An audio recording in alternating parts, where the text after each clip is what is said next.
부산 형제복지원 사건을 두고 피해자들이 국가를 상대로 제기한 손해배상 소송에 결국 대법원까지 이르게 됐습니다. 판결 확정을 고대했던 피해자분들에게는 힘이 빠지는 소식일 텐데요. 어떻게 해야 할지 이야기 나눠보겠습니다. 네, 형제복지원 피해자협의회 박경보 회장 전화 연결돼 있습니다. 회장님 안녕하십니까?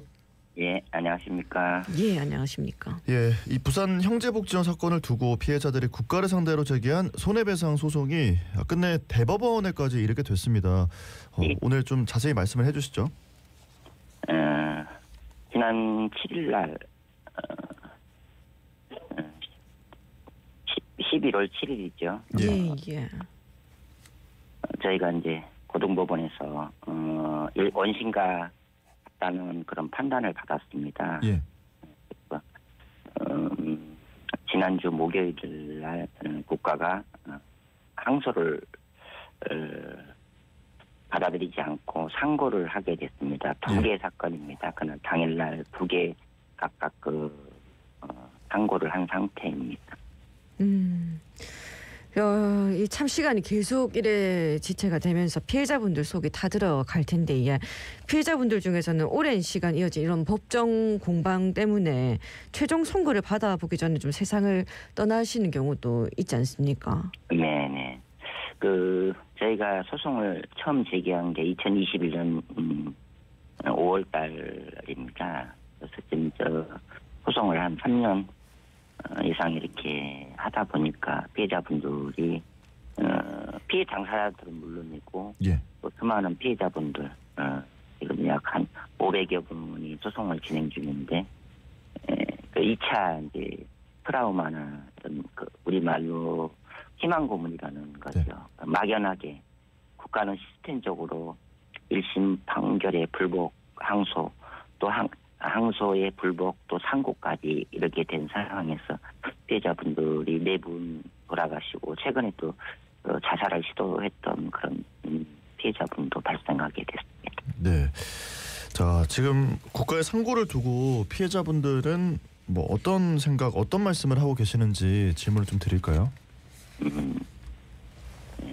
지금 국가가 이렇게 지금 어렵는 이런 상황에서 최근에 어제 그저께도 저희가 새벽까지 전화를 몇 통화 받았습니다. 혹시 우리 재판에 영향이 미치지 않냐.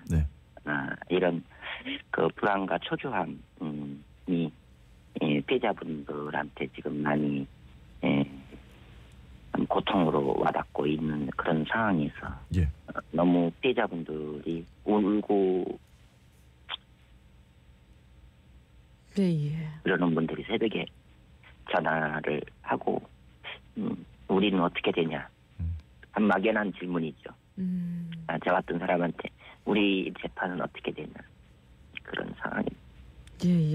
이 고통이 점점 장기화되는 것 같아서 참 마음이 아픈데 2022년에 이 진실화해를 위한 과거사 정리위원회의 형제복지원 사건 진상규명 결정을 전후로 지금까지 전국에 지금 40건 이상의 유사 소송이 제기돼 왔거든요. 사실 이 대부분의 사건에서 법원은 형제복지원 피해자분들 손을 좀 일관되게 들어줬지 않습니까? 그치? 예, 맞습니다. 이 부분에 대해서 좀 얘기해 주실까요? 40개면은 대부분 합의부에서 저희 재판을 담당하고 있습니다. 그러면 3분씩 하면은 3, 40일 약 120분의 판사님들이 공통된 의견으로 공통된 판결을 내리고 있는데 거기에 국가가 상고를 했다는 거. 과연 120분의 법관님들은 그러면 무슨 판단으로 내렸을까 한번 국가가 고민해야 되는 상황이지 않냐 싶습니다. 지금 뭐 말씀하신 것처럼 국가가 이 사안과 관련한 모든 재판에서 항소를 결정한 상태입니다. 왜 이런 결정을 했다고 보고 계실까요? 일단 시스템이 망가졌습니다. 국가가. 저희가 여러 재판을 제가 참관한 결과 국가 측 변호사님들 있죠. 자기들끼리도 어떤 주체가 없다 이거예요. 결정할 수 있는 주체. 그래서 부산지방법원에서 어떤 재판에서 국가 측 변호사님이 국가배상 대응청이라는 걸 지금 논의하고 있습니다. 네네. 예. 이렇게 얘기를 하더라고요. 그 대응청 뭐 하나 만드는 게 그렇게 쉬운 일도 아니고 예. 그래서 차 하나님이 참 헛웃음을 치시더라고요. 그리고 그 다음 변론기일 때 지난번에 말씀드렸던 거 대응청 문제는 어떻게 됐습니까? 하니까 예. 논의하고 있습니다. 곧 바꿔 말하면은 국가는 아직 이 사건에 대해서 배보상에 대해서 네. 일관된 그런 의견을 모으지도 않고 주관할 수 있는 주무부처도 없다는 걸로 반증됐습니다. 그래서 따라서 예. 재판부 판사님이 예. 다음번 기일 때는 네. 이유 불문하고 네. 변론기일을 종결하겠습니다. 이렇게 예. 단정지어서 말씀을 하셨습니다. 아, 그래서 지금 말씀하시는 걸 좀 정리를 해보면 이게 국가배상대응청이라는 거를 만들어서 거기서 대응을 할 것이다. 그러니까 이거는 지금 뭐 항소를 하는 입장이다. 이런 말씀이신 거예요? 예, 원론적으로 항소, 상고 예. 가겠다는 그런 시간 벌기죠. 그런데 그건 시간 벌기가 어떤 시간이 지나서 어떤 결과물을 가져오는 게 아니라 예. 그냥 막연하게 네. 재판에 응하고 있고 국가는 그냥 시스템적으로 예. 그냥 원론적으로 움직이고 있지 않냐 싶습니다. 근데 예. 지금 이 형제복지원 사건의 피해자들이 나이가 좀 있으시기도 하고 그리고 뭐 제가 알기로는 가족들과 좀 단절되신 분들이 많이 있어서 이렇게 시간을 끄는 상황들이 굉장히 답답한 입장이시라고 알고 있는데요. 그 점이 가장 가슴 아픕니다. 저희 형제복지원 피해자분들의 약 80%는 가족과 완전 단절 또는 고아라든가 이런 분들이 많습니다. 그리고 나머지 20%도 거의 단절이라고 보시면 됩니다. 어떤 가족 구성원이나 사회 구성원이 제대로 안 돼 있는 분들이라는 거죠. 예.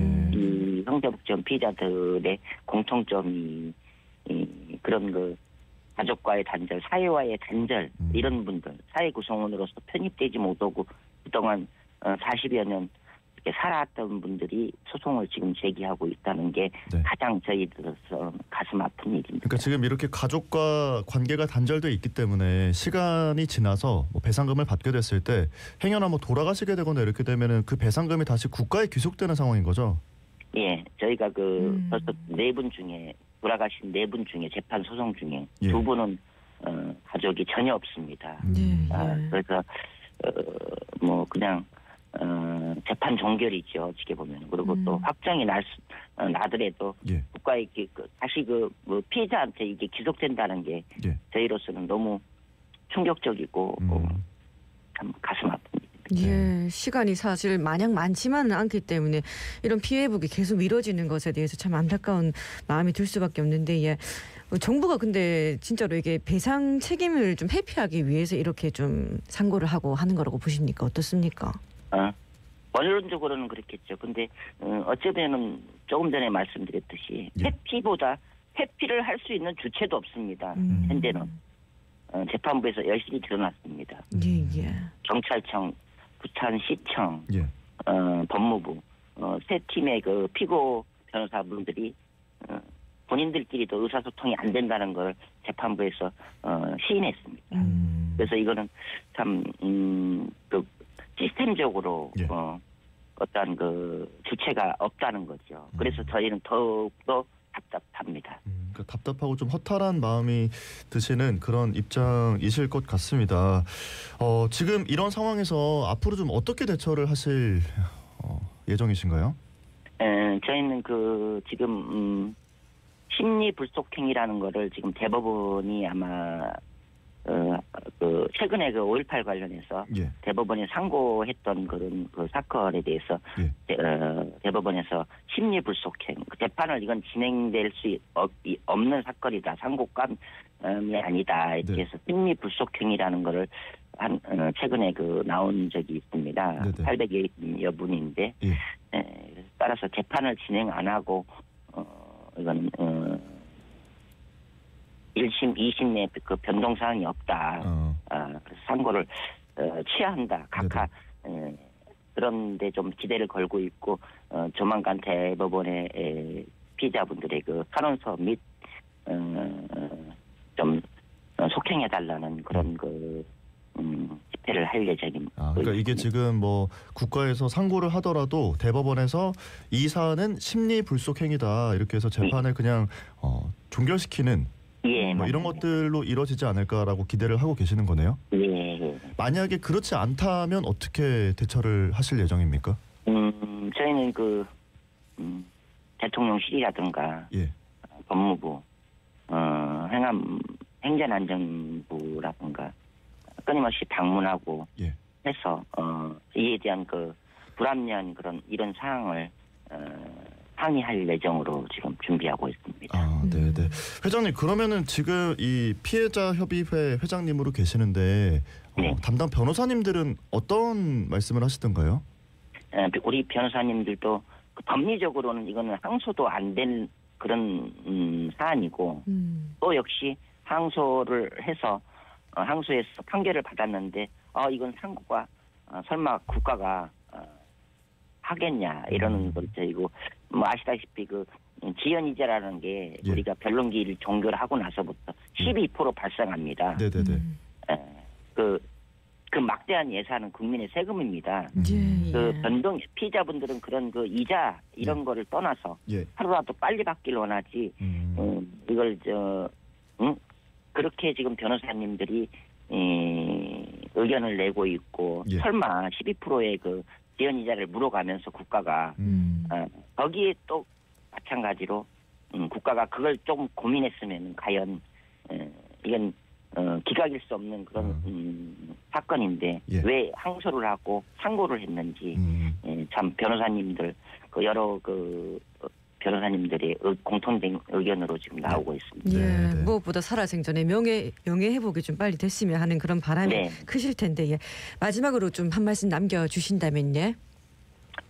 지금 약 500여 분이 소송을 진행 중에 있고 또 앞으로도 또한 진아이 결정문을 받은 255분 또 지금 미접수 피해자분들이 진아이 조사도 못 받는 500여 분이 발생했습니다. 네. 그중에는 아주 심각한 당시 87년도 김재원 씨 사망이 동기가 됐던 그분 동생도 최근에 나왔습니다. 예. 그래서 국민들의 관심을 갖고 우리 피해자분들이 사과받고 배상받기를 간절히 기원해 주기를 간절히 바랍니다. 알겠습니다. 오늘 말씀은 여기까지 듣겠습니다. 고맙습니다. 고맙습니다. 예, 고맙습니다. 네, 지금까지 형제복지원 피해자협의회 박경보 회장이었습니다.